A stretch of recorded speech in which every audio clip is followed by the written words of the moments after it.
볼썽사나운 몸싸움과 고발전 등 우여곡절 끝에 자유한국당을 뺀 여야 4당이 선거제도 개편과 고위공직자 비리수사처 신설 등 패스트트랙, 즉 신속 처리 안건 지정을 어젯밤 결국 완료했습니다. 자유한국당의 6탄 저지를 따돌리기 위해 정치개혁특위와 사법개혁특위가 회의 장소를 급히 바꾸고 질서유지권까지 발동했습니다. 민주당은 한국당 의원들이 물리력을 동원해서 안건 처리를 방해했다며 나경원 원내대표 등 한국당 의원 29명을 고발했고 한국당도 민주당 홍영표 원내대표 등 17명을 고발했습니다. 서울중앙지검은 이들 고발 사건을 공안 2부에 배당하고 정식 수사에 착수했습니다. 마약 투약 혐의가 불거진 뒤 줄곧 결백을 주장해온 가수 박유천 씨가 구속 이후 두 번째 경찰 조사에서 뒤늦게 혐의 대부분을 인정했습니다.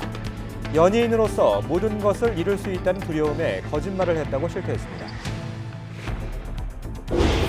삼성바이오로직스 분식회계 의혹과 관련해서 처음으로 자회사인 삼성바이오에피스 임원 2명이 금융감독원에 허위 자료를 낸 혐의 등으로 구속됐습니다.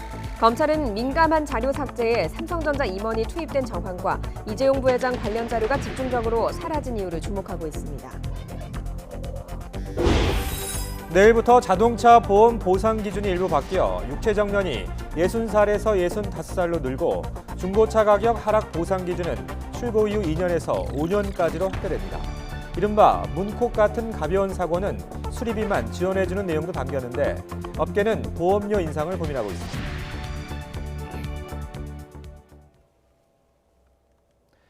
네, 굿모닝 YTN 2부 지금 들어온 속보부터 전해드립니다. 자, 이 통계청에서 발표된 수치인데요. 이 통계청이 방금 전 3월 산업활동 동향 자료를 발표했습니다. 지난 2월 생산과 소비, 투자 모두 트리플 마이너스를 기록했지만 이 기저효과 등에 힘입어 3월 생산과 소비, 투자 모두 트리플 증가세로 돌아섰습니다. 특히 3월 설비 투자는 전월 대비 10%가 늘어나서 큰 폭의 증가세를 보이면서 24개월 만에 최고 증가폭을 나타냈습니다. 설비 투자는 항공기 등 운수장비와 영상, 통신기기 등 기계류 투자가 증가한 것으로 나타났습니다. 3월 전 산업 생산은 건설업과 관공업, 서비스업의 생산이 늘어나면서 전월에 비해 1.1%가 증가했습니다. 소비 동향을 보여주는 4월 소매 판매액 지수도 가전제품과 화장품 등의 판매가 늘어나면서 전월에 비해 3.3%가 증가했습니다. 현재 경기 상황을 보여주는 지표인 동행지수 순환변동치는 0.1%포인트 하락했고 앞으로의 경기를 예측하는 지표인 선행지수 순환변동치도 0.1%포인트 하락했습니다. 자세한 소식 들어오는 대로 전해드리겠습니다. 네, 다음 소식입니다.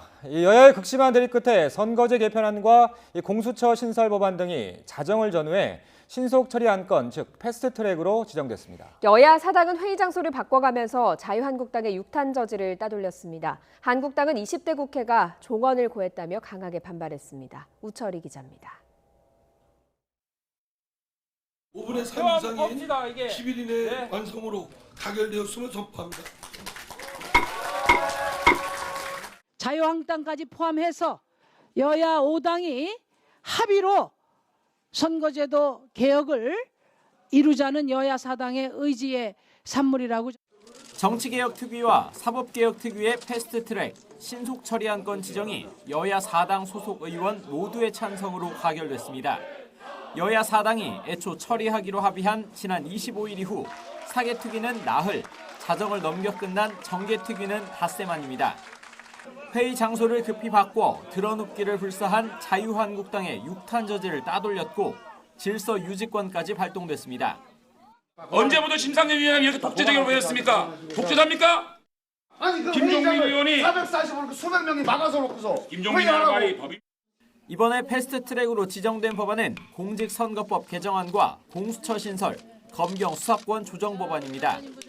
선거법은 정당 득표율에 따라 의석수를 어느 정도 보장하고 지역주의를 타파하기 위한 준연동형 권역별 비례대표제 도입과 선거 연령 만 18세 하향 조정 등이 담겼습니다. 공수처는 민주당과 바른미래당 법안이 함께 지정된 가운데 판검사, 경찰 고위직에 한해서만 기소권을 부여하거나 기소심의위원회를 통해 기소 여부를 정하는 내용을 담고 있습니다.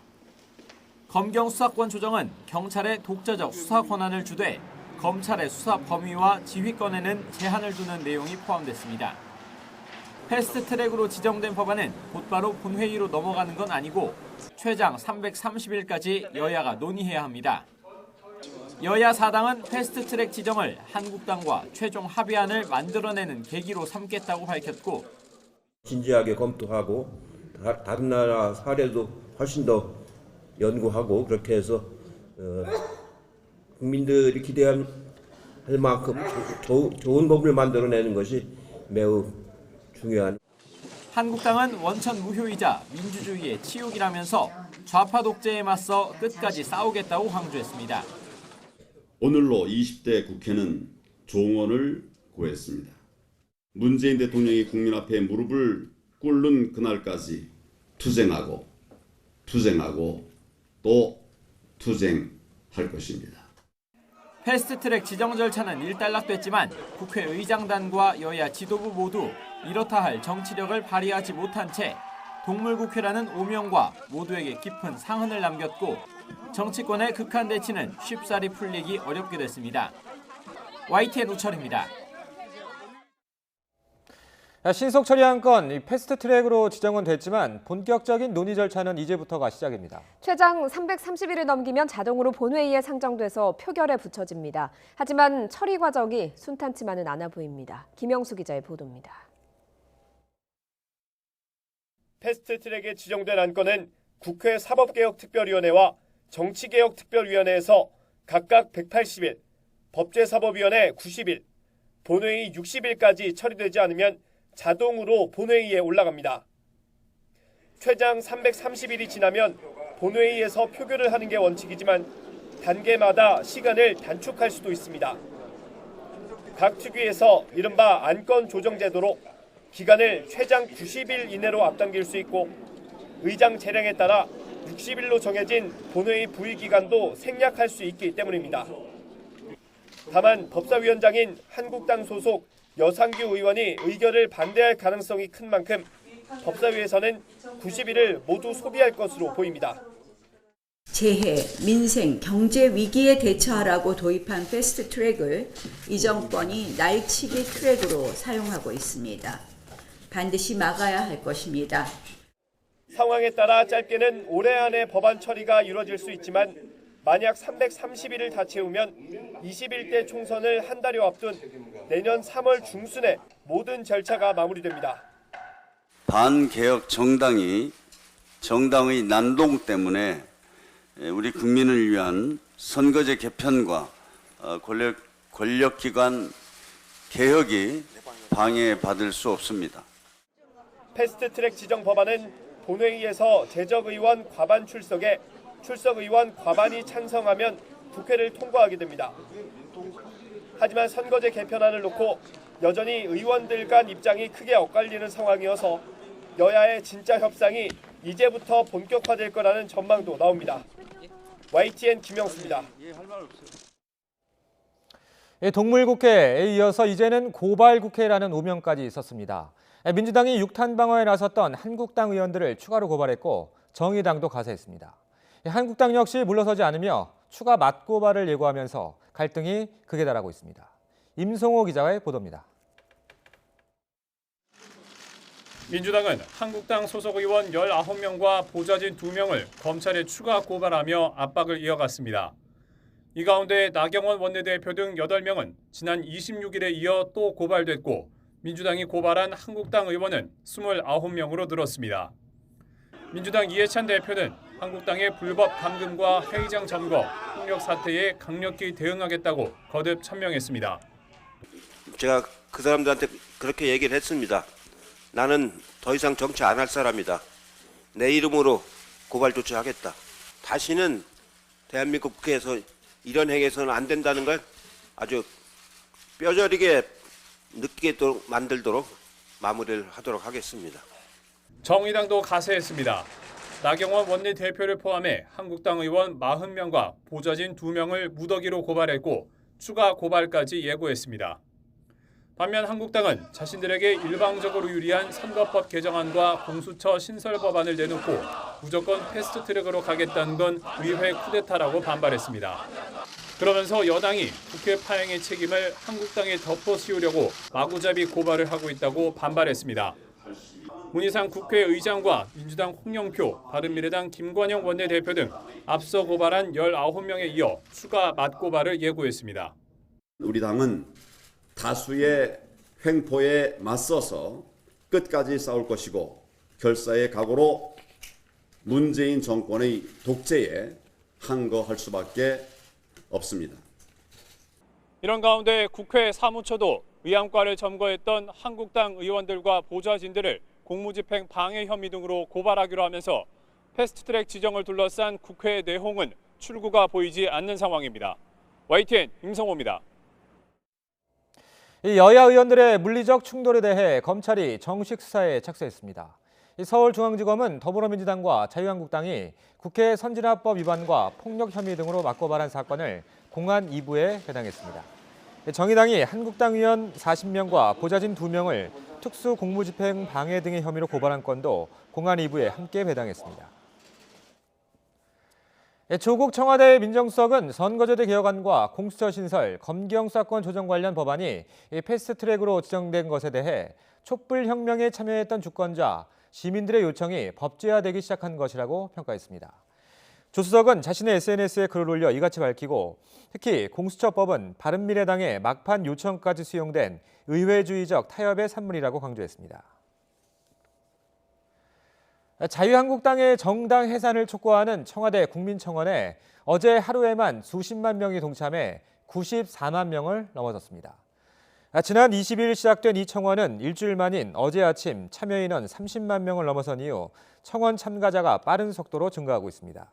청와대 국민청원 사이트에 접속이 폭주하면서 접속이 되지 않거나 지연되는 상황도 반복되고 있습니다.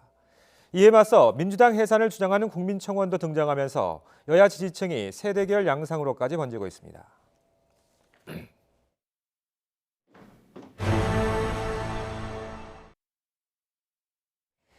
기자회견까지 열면서 마약 관련 혐의에 대해서 결백을 주장했던 가수 박유천 씨가 구속 후 2번째 조사에서 혐의 대부분을 인정했습니다. 연예인으로서 모든 것을 잃을 수 있다는 두려움 탓에 거짓말을 했다고 실토했습니다. 이영원 기자의 보도입니다. 마약 투약 혐의가 불거진 뒤 줄곧 결백을 주장해온 가수 박유천 씨. 지난 26일 구속 이후 2번째 경찰 조사 만에 기존 입장을 번복하고 혐의 대부분을 시인했습니다.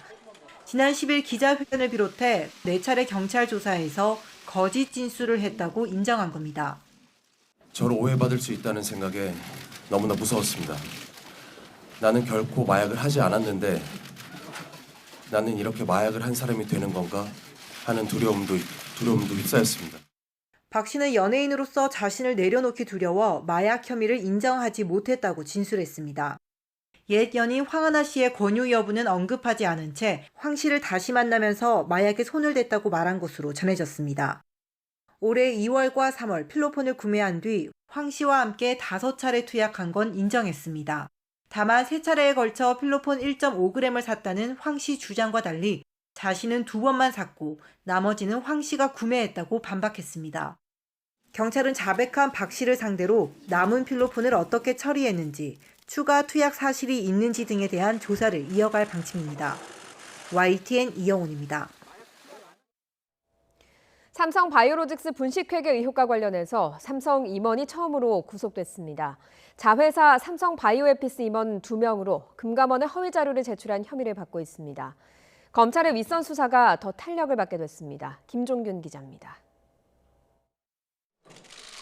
검찰이 삼성 바이오로직스 분식회계 의혹을 수사한 뒤 처음으로 삼성 임원이 구속됐습니다. 법원은 삼성 바이오에피스 경영기획실장 양모 씨 등 2명에 대한 구속영장을 발부했습니다. 증거인멸 윗선 지시 받으셨습니까? 혹시 삭제한 단어 중에 J와의 합병 있었습니까? 법원은 범죄 혐의가 소명되고 증거인멸 염려가 있는 등 구속 사유가 인정된다고 밝혔습니다. 검찰은 앞서 양 씨 등에게 증거 위조와 증거인멸 교사 등의 혐의를 적용했습니다. 분식회계 의혹을 조사하는 금융감독원에 허위 자료를 제출했다는 것입니다. 또 검찰 수사를 앞두고 직원 수십 명의 컴퓨터와 휴대전화를 뒤져 민감한 자료를 삭제했다는 혐의도 받습니다. 양 씨 등은 지난해 3월부터 JY나 합병, 미전실 등의 단어를 검색해 관련 자료를 삭제한 것으로 전해졌습니다. JY는 삼성그룹 내부에서 이재용 부회장을 뜻하는 용어입니다. 검찰은 이러한 증거인멸 작업에 삼성전자 사업지원 TF 소속 상무 A씨가 관여한 정황을 포착하고 최근 소환 조사했습니다. 삼성전자 사업지원 TF는 삼성그룹 미래전략실이 해체된 뒤 핵심 업무를 물려받은 조직입니다. 이들은 모두 일부 범행을 인정하면서도 윗선 지시는 없었다고 주장한 것으로 알려졌습니다. 하지만 검찰은 자료 삭제에 삼성전자 TF 임원이 투입되고 이재용 부회장 관련 자료가 집중적으로 사라진 배경을 주목하고 있습니다. 검찰은 조만간 구속된 양씨 등을 다시 불러 누구의 지시로 분식회계 수사에 대비했는지 캐물을 계획입니다. YTN 김종길입니다. KT 채용비리 의혹의 정점으로 지목된 이석채 전 회장의 구속 여부가 이르면 오늘 결정됩니다. 서울 남부지방법원은 오늘 오전 10시 반부터 업무방해 혐의를 받는 이 전 회장의 구속영장 실질심사를 진행합니다. 이 전 회장은 지난 2012년 유력 인사들의 자녀나 지인들이 KT 신입사원 채용 과정에서 특혜를 받을 수 있도록 지시한 혐의를 받고 있습니다.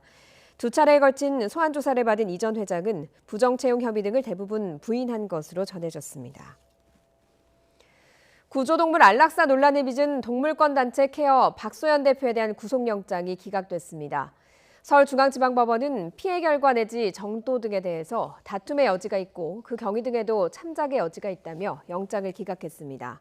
또 현재까지 수사에 의하더라도 피의자가 개인적으로 이득을 취했다고 볼 만한 뚜렷한 정황은 없고 이미 관련 증거가 수집된 점 등에 비춰 피의자에 대한 구속 사유와 그 상당성을 인정하기 어렵다고 덧붙였습니다.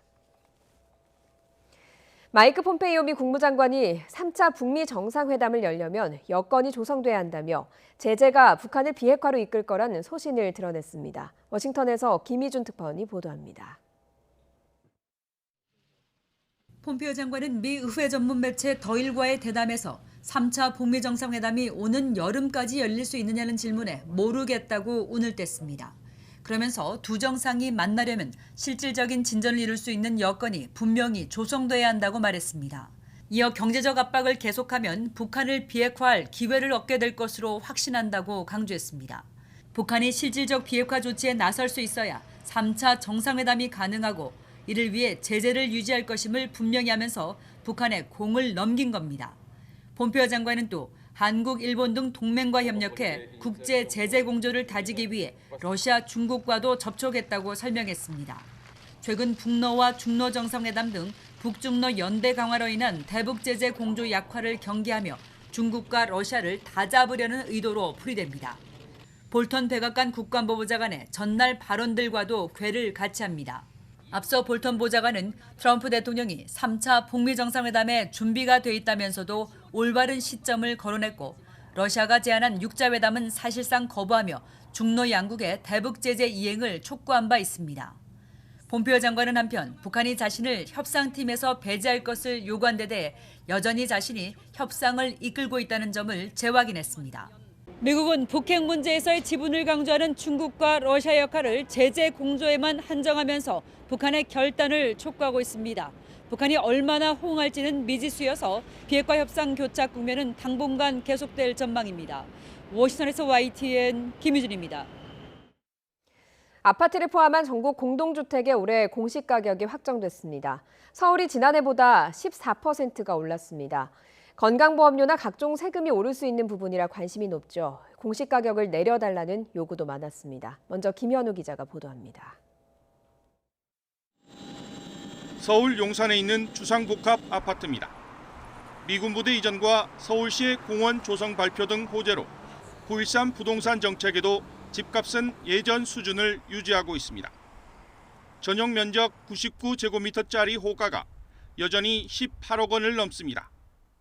국토교통부가 아파트를 포함한 전국 공동주택의 올해 공시가격을 결정했는데 개발 호재로 집값이 급등한 서울 용산구와 마포구의 공시가격이 지난해보다 17%가량 각각 상승했습니다. 이들 지역의 공시가격은 전국은 물론 서울의 평균 상승률을 훌쩍 뛰어넘었습니다. 집값이 최근 1년 사이 급등했다는 얘기입니다. 특히 서울의 경우 종합부동산세 과세 대상인 공시가 9억 원 초과 아파트 수가 지난해보다 50% 이상 증가했습니다. 이처럼 마포와 용산을 포함한 서울의 공동주택 공시가격이 12년 만에 가장 크게 오르면서 가격을 내려달라는 의견이 지난해보다 22배나 많았습니다. 주택가격 상승폭이 큰 시기에는 상대적으로 의견 제출 건수가 많은 게 과거에 이제 2007년도 사례를 봐서도 유사한 사례가 있었습니다. 정부는 공시가와 연계된 재산세 분납 기준액을 현재 500만 원에서 250만 원으로 낮춰 현금 납부 여력이 부족한 납세자의 부담을 완화하기로 했습니다. YTN 김현우입니다. 이렇게 공시가격이 크게 뛰면 고가 아파트의 소유자나 다주택자의 세금 부담이 늘어나는 만큼 매수 심리도 위축될 수밖에 없습니다. 다만 이번 인상은 이미 예고된 일이라서 시장 불안을 초래하진 않을 거란 분석도 나오고 있습니다. 이어서 이하린 기자가 보도합니다. 14년째 전국에서 가장 비싼 공동주택은 서울 서초동에 있는 빌라로 전용 면적 274제곱미터가 68억 6천여만 원으로 평가됐습니다. 이 빌라를 포함해 공시가 상위 10채의 가격은 의견 청취 기간 이후에도 조정되지 않았습니다. 용산구 한남동에 있는 235제곱미터짜리 아파트의 공시가는 31억 9,200만 원. 지난해와 공시가격은 거의 같지만 세율이 오르면서 1주택자라고 가정하더라도 보유세는 32% 뜁니다. 다주택자라면 보유세 상승폭이 훨씬 더 커집니다. 아파트 두 채를 합한 금액이 1주택자와 비슷하더라도 보유세는 지난해의 2배까지 올라 600만 원 넘게 더 내야 합니다. 이 같은 압박으로 매물이 쏟아지고 가격도 떨어질 거라는 게 정부의 판단. 실제로 최근 24주 연속 서울 아파트 값은 떨어지고 있습니다. 다만 급매물이 소진된 이후 낙폭은 둔화하는 양상입니다. 또 6월 1일 보유세 과세 기준일이 임박했지만 시장에 나오는 매물량이 크게 늘지 않고 있어서 앞으로도 가격 급락보다는 거래 절벽 속 약보합세가 이어질 거란 의견이 우세합니다. 다주택자들의 보유세 부담은 늘어나겠지만 이미 예고가 된 데다가 선반영된 측면이 없지 않아서 당장 가격이 떨어지기보다는 거래가 둔화되는 양상으로 나타날 것으로 예상이 됩니다. 매매 시장이 위축된 가운데 임대차 시장은 신규 아파트 입주 증가 등의 영향으로 가격 안정세가 지속될 거란 분석입니다. YTN 이하린입니다. 네, 오늘은 낮 동안 따뜻한 봄 날씨를 만끽하기 좋겠습니다. 15도 안팎으로 크게 벌어지는 일교차에만 주의하시면 되겠는데요. 오늘 아침 서울의 기온은 9도로 평년 기온을 조금 밑돌면서 쌀쌀합니다. 하지만 낮에는 기온이 22도까지 올라서 따뜻해지겠고요. 오늘도 대기 확산이 원활해서 전국의 공기는 깨끗하겠습니다. 오늘 아침 중부 내륙 지역을 중심으로 안개가 짙게 끼었습니다. 여주의 가시거리가 100m, 양평이 140m까지 좁혀져 있으니까요. 출근길 속도를 줄이고 안전 운전하시기 바랍니다. 또 오늘 아침까지 제주도와 전남 해안, 영남 해안에는 빗방울이 떨어지는 곳이 있겠습니다. 낮에는 구름만 많은 가운데 따뜻한 날씨를 보이겠습니다. 서울과 광주 22도, 대전과 대구 21도로 어제보다 5도에서 9도가량 높겠습니다. 내일은 오후 한때 중부와 경북 내륙 지역에 비가 오겠습니다. 비의 양은 5mm 미만으로 많지 않겠지만 강원 산간과 경북 북동 산간은 벼락과 우박을 동반하는 곳이 있어서 주의하셔야겠습니다. 이후 어린이날 황금 연휴까지는 하늘 표정이 내내 맑겠고요. 기온도 계속 오름세를 보이면서 봄 기온이 한층 짙어지겠습니다. 지금까지 YTN 야외 스튜디오에서 박현실입니다.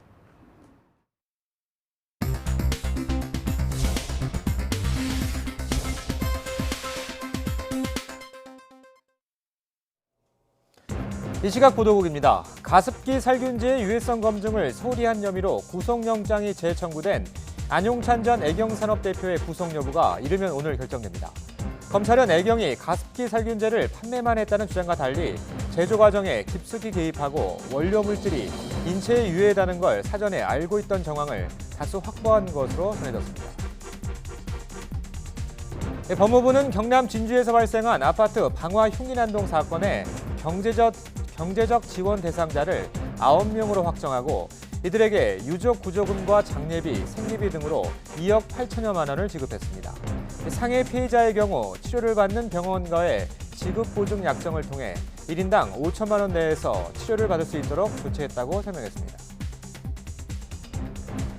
일제강점기 전범기업에 강제 동원됐던 광주 전남 지역 피해자 54명이 손해배상 청구 소송을 추가로 제기했습니다. 이 소송 원고 54명 가운데 생존자는 3명, 유족은 51명이며 피고 기업은 미쓰비시 광업을 비롯한 일본 기업 9곳입니다. 문재인 대통령의 측근으로 알려진 양정철 전 청와대 홍보기획비서관이 더불어민주당의 싱크탱크인 민주연구원 원장에 공식 선임됐습니다. 현재 해외에 체류 중인 양 전 비서관은 다음 달 14일 별도의 취임식 없이 업무를 시작할 예정입니다. 한국야구위원회 KBO가 프로야구 두산과 롯데 두 팀 감독 사이에 벌어진 설전에 대한 상벌위원회를 오늘 개최합니다. KBO는 오늘 오전 11시 상벌위원회를 개최해 징계 여부를 논의할 예정이라고 밝혔습니다. KBO는 벤치 클리어링과 관련한 전반적인 사항과 관계자 발언들을 종합해 판단할 예정입니다. 이 시각 보도국이었습니다. 이른바 정준영 단톡방처럼 몰카 영상을 찍고 카톡 대화방에 올린 연예인과 재력가 자제들이 적발됐습니다. 피해 여성이 지난해 대화방에 있었던 남자친구를 고소했지만 경찰이 다른 멤버들은 수사하지 않아서 최근 다시 고소하게 됐고 사건이 알려지게 됐습니다. 부장원 기자입니다. 유명인들이 여성들을 불법 촬영하고 서로 돌려본 정황이 뒤늦게 드러났습니다. 사건이 벌어진 건 서울 강남클럽에 VIP 손님들이 모인 단체 대화방이었습니다. 단톡방 멤버는 모두 14명으로 연예인 4명과 재력가 자제들이 포함된 것으로 알려졌습니다. 성관계 영상은 물론 여성의 신체를 몰래 찍은 촬영물 수백 개가 나온 것으로 전해졌습니다. 경찰은 지난해 7월 피해 여성 A씨가 대화방 멤버이자 남자친구였던 김모 씨를 고소하면서 수사에 나섰습니다. 하지만 사건을 맡은 강남경찰서는 지난달 김씨만 불구속 기소 의견으로 송치하고 사건을 끝냈습니다. 다른 멤버들은 고발 대상이 아니었기 때문에 조사하지 않았다는 게 경찰의 해명입니다. 부실 수사 의혹이 일고 있는 가운데 강남경찰서는 최근 담당 경찰관 2명을 지구대와 파출소로 전보 조처했습니다. 경찰 수사 결과를 인정할 수 없었던 A씨는 최근 검찰에 다시 고소장을 냈습니다. 고소장에는 14명의 실명과 함께 이들의 불법 행위가 상세히 담긴 것으로 알려졌습니다. 재수사에 나선 경찰은 사건을 강남경찰서가 아닌 서울지방경찰청에 맡겼습니다. 뒤늦게 14명을 성폭력 처벌법 위반 혐의로 입건한 경찰은 휴대전화를 압수해 분석에 나섰습니다. 하지만 핵심 증거인 김 씨의 외장 하드는 찾아내지 못한 것으로 알려졌습니다. YTN 부장원입니다. 충남 아산에서 학교 폭력을 당한 중학생이 가해자들이 있는 학교에 되돌아갈 처지에 놓였습니다. 전학을 가려고 했더니 검정고시를 보라고 권유했습니다. 학교 폭력 피해자가 더 고통받는 현실은 여전합니다. 이문석 기자가 취재했습니다. 중학생 A군은 지난해 같은 학교에 다니던 학생들에게 집단 폭력을 당했습니다. 가해자들은 입건됐다가 최근 기소유예 처분을 받았습니다. A군이 학업을 쉬던 상황에 발생한 일이라 가해자들은 학교를 옮기지 않았습니다. 그래서 부모는 가해 학생들을 피해 이달 초 집 근처 다른 중학교를 알아봤습니다. 그런데 이 학교에서 이유 없이 아들을 받아주지 않고 있다고 주장했습니다. 그러니까 못 받아주니까 돌아가라고 하더라고요. 그러면 우리 애는 어떻게 해서 좋겠냐 했더니 하는 얘기가 검정고시를 보래요. 학교 측은 검정고시를 안내한 사실은 맞지만 의도적으로 학생 재취학을 막은 적은 없다고 밝혔습니다. 학생의 부모가 제대로 서류를 가지고 오지 않아서 재취학 심사를 하지 못했다고 해명했습니다. 그러나 학교 관계자는 이유 없이 맞지는 않았을 것 아니냐, 한 명이 전화가 와서 학교 분위기가 흐트러질 수 있다는 등 부모 주장을 뒷받침할 만한 말들을 기자 앞에서 서슴지 않았습니다. 부모 하소연에도 교육청은 재취학 최종 결정은 학교장 권한이라고 뒷짐진 상황. 추가 유급기한이 다가오면서 부모는 아들을 가해자 15명이 버젓이 다니는 학교에 되돌려보내야 하나 고민에 빠졌습니다. 너무 억울하다는 얘기죠. 왜 피해자만 이렇게. YTN 이문석입니다. 내일부터 자동차 보험 보상 기준이 일부 바뀝니다. 육체 정년이 65살로 늘어나고 이른바 문콕 같은 가벼운 사고는 수리비만 지원해주는 내용도 담겼습니다. 업계는 보험료 인상을 고민하고 있습니다. 백종규 기자가 보도합니다. 지난 2월 육체 노동자의 노동 가동 연한을 65살로 정한 대법원 판결 이후 자동차 보험업계도 보험 약관을 바꾸기로 했습니다. 그동안 표준 약관에 보험금 산정 기준이 되는 취업 가능 연한을 60살로 정하고 있었는데 가입자의 남은 노동 가능 일수를 5년 연장해 보험금 지급을 확대하겠다는 겁니다. 이와 함께 중고차 가격 하락 보상 기준도 변경됩니다. 지금까지는 사고가 발생했을 때 출고된 지 2년 된 차량까지만 수리비 외에 중고차 시세 하락분을 보상했습니다. 하지만 다음 달부터는 이 기간이 5년으로 보상 금액도 5% 늘어납니다. 출고 2년 이하인 차량은 수리비의 15%, 1년이 안 된 경우는 20%를 보상받고 2년 이상이면 10%를 받게 됩니다. 가벼운 사고에도 부품을 교체하는 관행에는 제동이 걸립니다. 과잉 수리로 인한 보험금 누수를 줄이자는 취지입니다. 앞으로는 차량 문이나 팬더 등 7개 외장 부품에 색이 벗겨지거나 긁힘, 찍혔을 때 보건 수리비만 지급합니다. 자동차 보험 약관 개정으로 보험료 지급이 확대될 것으로 전망되자 업계는 보험료 인상 카드를 꺼낼지 고민하고 있습니다. 하지만 금융당국이 보험료의 인상 요인뿐만 아니라 인하 요인도 있다며 압박하고 있고 사업비 절감 등 자구 노력을 먼저 보이라는 신호를 보내면서 보험료 인상이 쉽지만은 않을 전망입니다. YTN 백종규입니다. 탈북자 7명이 중국 공안에 체포돼 다시 북한으로 보내질 위기라고 대북 인권단체가 주장했습니다. 북한 정의연대는 어제 보도자료를 내고 이번 달 초 압록강을 넘어 탈북해 중국 심양 외곽 지역에서 도피 중이던 9살 최양과 최양의 삼촌 강모 씨 등 탈북민 7명이 중국 공항에 체포돼서 강제 북송위기에 놓였다고 밝혔습니다. 현재 우리 정부는 선양과 베이징 등에서 중국 지방정부와 중앙정부를 접촉하고 있는 것으로 알려졌습니다. 조셉윤 전 미 국무부 대북정책 특별대표는 북한에 억류됐다 풀려난 뒤 숨진 미국인 대학생 오토 원비어의 병원비 명목으로 북한이 내민 청구서에 자신이 서명했다고 밝혔습니다. 또 당시 도널드 트럼프 대통령의 승인이 있었던 것으로 안다고 말했습니다. 2017년 6월 평양에 들어가 원비어를 데리고 나온 윤 전 특별대표는 CNN과 인터뷰에서 북한이 원비어 석방 과정에서 200만 달러를 청구했으며 자신이 청구서에 서명했다고 말했습니다.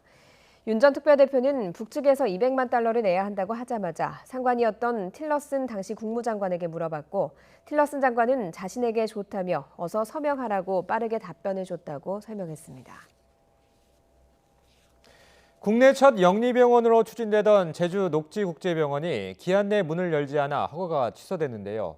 병원 측이 직원 50여 명에게 사실상 해고를 통보하고 청산 절차에 들어갔습니다. 유종민 기자의 보도입니다.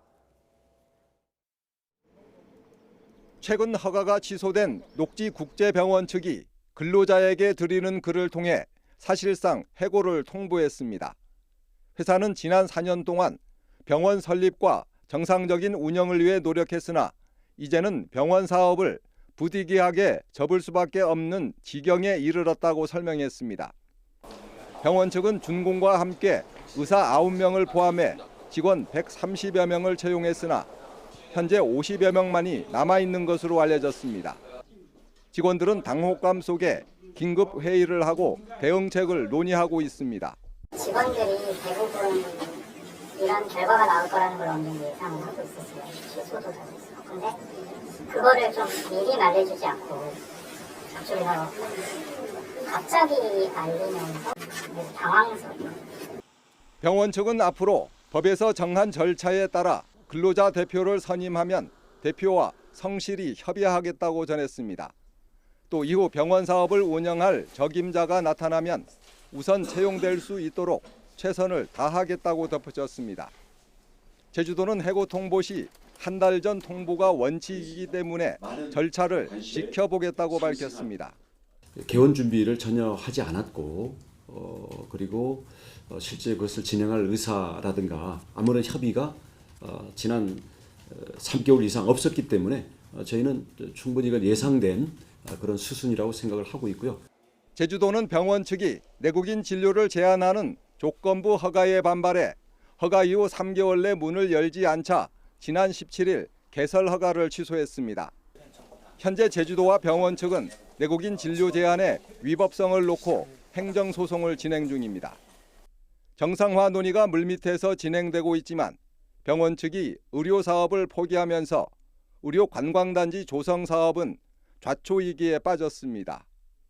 YTN 유종민입니다. 중국에서 온 성형외과 의사라고 속이고 불법으로 주름 제거 시술을 한 40대 중국 동포가 경찰에 붙잡혔습니다. 싼 값에 주부들을 불러 모았는데 시술을 받은 피해자의 이마가 괴사하면서 범행에 들통났습니다. 박희재 기자가 취재했습니다. 구겨진 천을 펴보니 수술용 가위와 메스가 나옵니다. 상자를 열자 중국어가 쓰인 일회용 주사기들이 가득합니다. 불법 성형 시술을 하다가 붙잡힌 제중국 동포 43살 주모 씨가 쓰던 도구들입니다. 주 씨는 지난해 11월부터 서울과 경기도 일대의 가정집을 돌며 주름 제거와 필러 시술을 했습니다.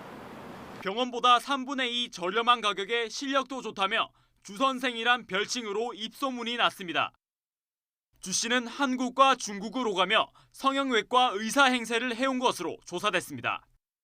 피의자는 중국 국적의 조선족으로 중국 성형외과 의사를 사칭하여 주부들 사이에서 성형수술로 유명한 중국 의사로 알려져 있었으며 의사 면허가 없는 것으로 확인되었습니다. 무면허인 만큼 위생관리는 부실했습니다. 주름 제거 시술을 받은 한 주부는 병균에 감염돼 이마가 괴사했습니다. 눈이나 코 주변 하시다 보면은 실명에 이르는 경우들도 있거든요. 그래서 여기에 눈 혈관을 막으면 실명이거든요. 지금까지 확인된 피해자는 모두 4명에 금액은 500만 원 정도입니다. 주 씨를 구속한 경찰은 시술을 받은 여성들이 더 있는 것으로 보고 추가 범행을 파악하고 있습니다. YTN 박희재입니다. 전국 주요 지역의 버스 기사들이 다음 달 총파업을 예고했습니다. 주 52시간제 시행으로 노동시간이 단축된 만큼 인력을 충원하고 줄어든 임금을 보전해달라는 게 요구인데요. 실제 파업으로 이어지면 전국의 노선버스 2만여 대가 멈춰섭니다. 김장하 기자가 보도합니다. 오는 7월 1일부터 300명 이상 근무하는 노선버스 사업장에도 주 52시간 노동시간 단축이 적용됩니다. 내년 1월부터는 50인 이상 사업장까지 확대됩니다. 국토교통부는 노동시간 단축을 지키려면 올해 7,300여 명, 내년에 7,600여 명 등 모두 15,000명의 버스 운전기사가 더 필요한 것으로 보고 있습니다. 하지만 현재까지 추가로 뽑은 인력은 1,300명도 안 됩니다. 경기 지역 버스기사들은 노동시간 단축으로 초과 근로수당이 줄면서 월 임금이 최대 100만 원까지 감소할 것으로 우려하고 있습니다. 인력 충원과 임금 감소 문제를 해결하기 위한 노사 교섭이 지지부진하자 전국 자동차 노동조합 연맹은 주요 지역별로 쟁의 조정을 신청해 사측과 정부를 압박했습니다. 지난 5개월 동안 교섭을 벌여왔지만 정부와 사용자들이 서로 핑계를 대면서 현재 교섭을 파국으로 몰아넣어서 결국 쟁의 조정 신청을 할 수밖에 없었습니다. 노조는 다음 달 8일 찬반 투표를 하고 조정이 끝나는 다음 달 15일 이전에 합의점을 찾지 못하면 총파업에 들어간다는 계획입니다. 파업이 현실화하면 노선버스 절반 가까이 멈추게 돼 시민들의 큰 불편이 예상됩니다. 자동차 노조는 특히 일부 광역버스에만 준공영제를 실시하고 있는 경기도와 부산 지역의 초과근로 상황이 심각한 것으로 파악하고 있습니다. 국토교통부와 지방자치단체들은 버스가 멈추는 걸 막기 위해 노사 교섭을 독려하면서 재정 지원 방안을 검토하고 있습니다. YTN 김장하입니다.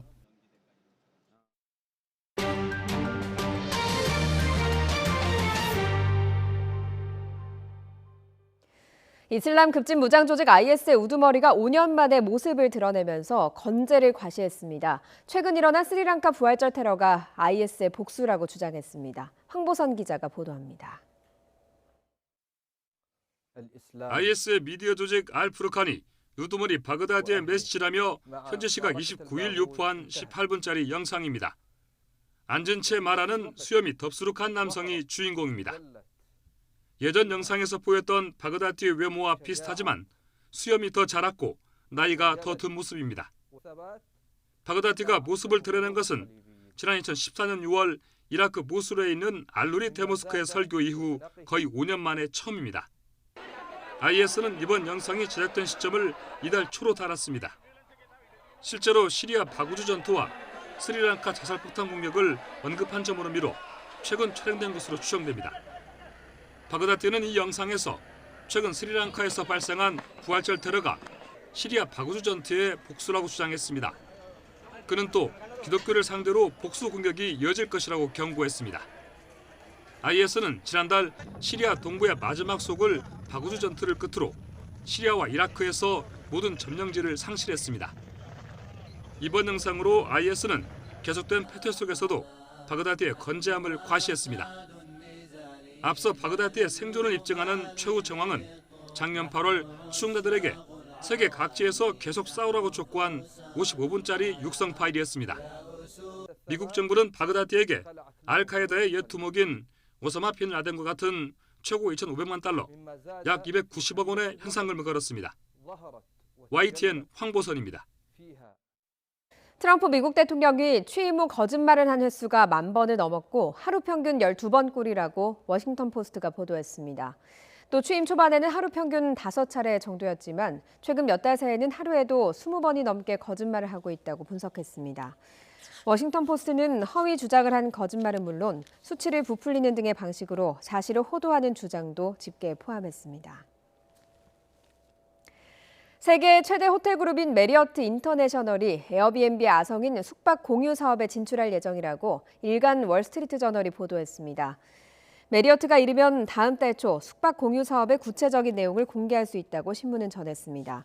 또 힐튼과 하얏트 호텔 그룹도 숙박 공유 시장 진출을 검토하고 있다고 전해서 에어비앤비가 장악한 숙박 공유 시장에 변화가 불가피할 거란 전망입니다. 오는 2025년 중국 소비자들의 명품 소비 규모가 연간 200조 원을 훌쩍 넘어서면서 전 세계 시장의 40%가량을 차지할 거란 전망이 나왔습니다. 글로벌 경영 컨설팅 업체인 맥킨지가 발간한 보고서를 보면 지난해 중국인이 명품을 사는데 1,150억 달러, 우리 돈 133조 5천억 원을 쓴 것으로 나타났습니다. 보고서는 명품을 일종의 사회적 자산으로 보는 중국 젊은 세대의 소비가 계속 증가하면서 오는 2025년에는 중국인의 명품 소비가 1,800억 달러, 우리 돈 208조 9,800억 원에 달할 것으로 예상했습니다. 4월의 마지막 날인 오늘은 기온이 크게 오르면서 봄 기운이 무르익겠습니다. 낮 동안 따뜻한 날씨를 보이겠는데요. 서울과 광주의 낮 기온이 22도까지 높아지겠습니다. 어제 비가 오며 쌀쌀했던 남부 지역의 기온이 20도를 웃돌겠습니다. 하지만 아침과 저녁으로는 여전히 서늘합니다. 15도 안팎으로 크게 나는 일교차를 조심하셔야겠습니다. 오늘도 대기 흐름이 원활합니다. 전국의 미세먼지 농도는 좋음에서 보통 단계를 보이겠습니다. 현재 위성 모습입니다. 남부 지역 쪽으로 구름이 다소 끼어 있고요. 중부 내륙은 안개가 드리워져 있습니다. 낮엔 안개가 걷히고 전국에 구름만 간간히 지나겠습니다. 낮 기온 어제보다 4도에서 9도가량 오르겠습니다. 지금까지 날씨 정보였습니다. 화요일 굿모닝 화이트는 여기까지입니다. 내일 아침도 부지런히 준비하겠습니다. 고맙습니다.